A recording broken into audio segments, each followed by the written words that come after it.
क्या हुआ जब एक हिंदू लड़का अपना नाम बदलकर मक्का हज करने गया? क्या यह इस्लाम के अंत का संकेत है या झूठी अफवाहें फैलाकर हिंदू मुस्लिम दंगों को बढ़ावा दिया जा रहा है?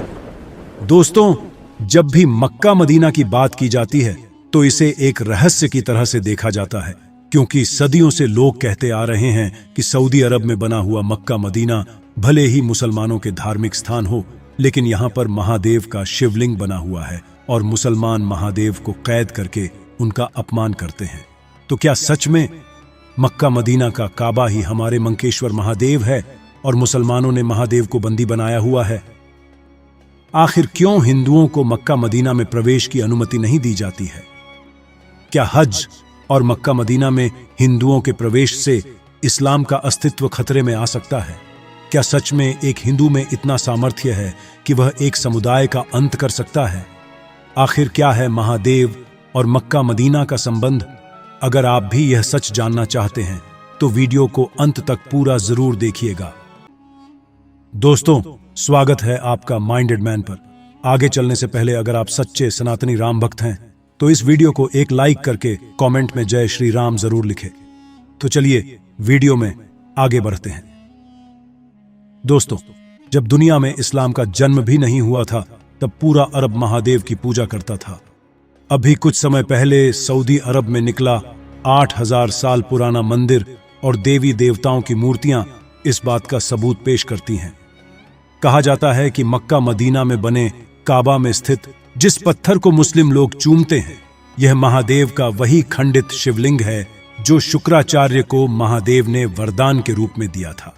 हालांकि अब इसके चारों तरफ चांदी की परत चढ़ा दी गई है, जैसे कि शिवलिंग के चारों तरफ जलाधारी होती है।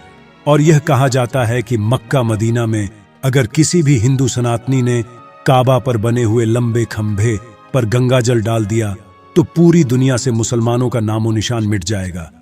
इस बात की पुष्टि के लिए अगर वेद व्यास जी के द्वारा लिखी गई भविष्य पुराण और संत अच्युतानंद जी के द्वारा लिखी गई भविष्य मालिका को टटोला जाए तो उसमें भी मुसलमानों के अंत की बात लिखी हुई है। लेकिन यह बातें और अफवाह कितनी सच है और कितनी झूठ कोई नहीं बता सकता, क्योंकि एक तरफ यह कहा जाता है कि जिस समय हमारे हिंदू धर्म के वेद और पुराणों की रचना हुई थी उस समय तक मुस्लिम और इस्लाम का कोई अस्तित्व ही नहीं था। तो फिर आखिर कैसे इस्लाम के बारे में कोई ऐसी भविष्यवाणी कर सकता है? वहीं दूसरी तरफ जब संत अच्युतानंद जी ने भविष्य मल्लिका की रचना की तो उन्होंने राक्षसों के वंशजों को इस्लाम का अनुयायी बताया। लेकिन उस समय तक तो इस्लाम अपने पैर पसार चुका था। तो क्या उस समय तक किसी को इतना भी नहीं पता था कि इस्लाम के समर्थकों को मुसलमान कहा जाता है? तो अब सवाल यह है कि जब किसी को इस्लाम और मुसलमानों के बारे में पता ही नहीं था तो लोग इस्लाम और मुसलमानों के बारे में इतनी सटीक जानकारियां कैसे दे सकते हैं? दोस्तों, इन सभी भ्रांतियों को सुलझाने के लिए इतिहास को करीब से जानना जरूरी है। आप लोगों ने गौर किया होगा कि मुसलमानों के पवित्र तीर्थ स्थल मक्का में, जो कि काबा में स्थित है, वहां पर मुसलमान लोग एक काले रंग के पत्थर के गोल गोल चक्कर लगाते हैं।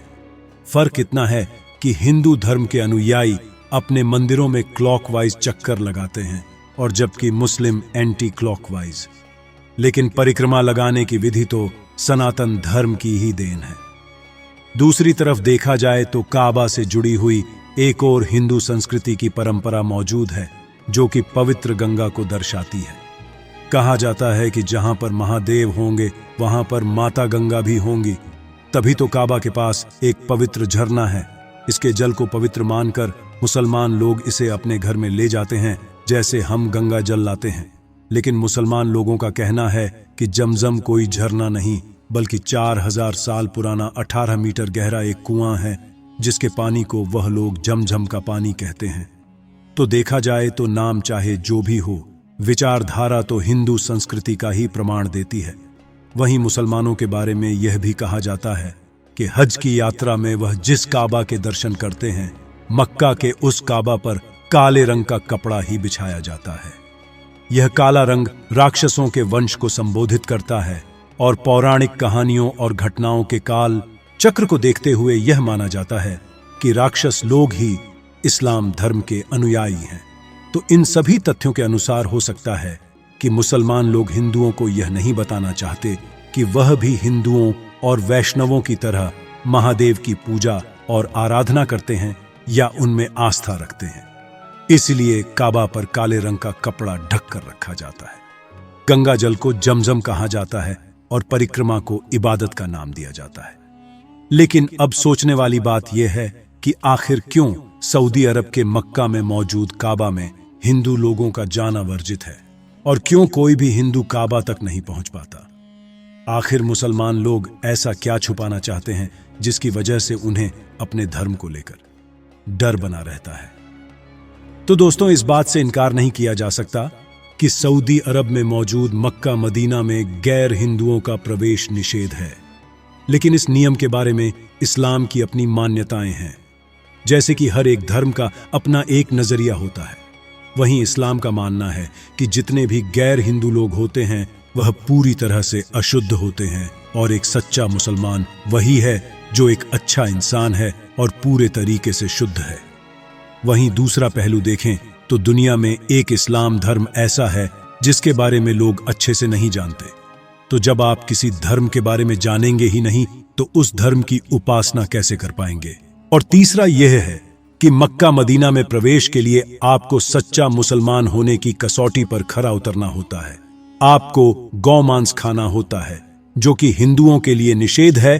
तो ऐसे में आप किसी की भी धर्म स्थल में जबरन प्रवेश नहीं कर सकते। और अभी जरूरी बात यह है कि ऐसा नहीं है कि मक्का मदीना में केवल हिंदुओं का प्रवेश वर्जित है, बल्कि मक्का मदीना में कोई भी ऐसा इंसान प्रवेश नहीं कर सकता जो गैर मुसलमान हो। और केवल इस्लाम में ही यह नियम नहीं है, हमारे हिंदू धर्म में भी कई धार्मिक स्थल ऐसे हैं जहां पर गैर हिंदुओं का प्रवेश निषेध है। इसमें आप जगन्नाथपुरी को ही देख सकते हैं। इन सभी के अलावा काबा के पत्थर का सच देखा जाए तो लोगों का कहना है कि मक्का मदीना में महादेव का शिवलिंग बना हुआ है और एक जो लंबा खंबा है वह महादेव के लिंग के ऊपर स्थापित है। लोग पत्थर मारकर उसका अपमान करते हैं। लेकिन वहीं अगर आप मुसलमानों के पवित्र ग्रंथ कुरान को देखेंगे तो आपको पता चलेगा कि वास्तव में वह लंबा खंबा एक राक्षस का प्रतीक है।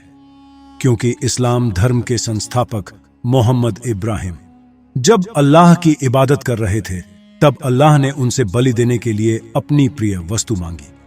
इब्राहिम की सबसे प्रिय चीज उनका बेटा था। लेकिन जब वह अपने बेटे को बलि देने के लिए ले जा रहे थे तो रास्ते में एक राक्षस ने उन्हें रोकने की कोशिश की।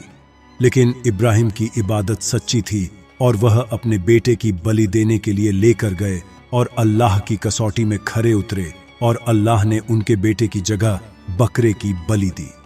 तभी से मुसलमानों में बकरीद का प्रचलन है और वह काबा में बना हुआ वह खंबा उसी राक्षस का प्रतीक है जो अल्लाह की सच्ची इबादत से इस्लाम धर्म के अनुयायियों को रोकता है।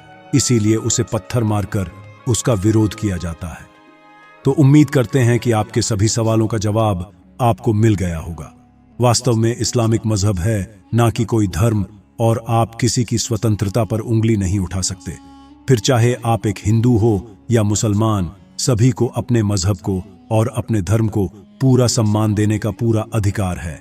तो आपको यह वीडियो कैसी लगी, कमेंट के माध्यम से अपनी राय जरूर दें।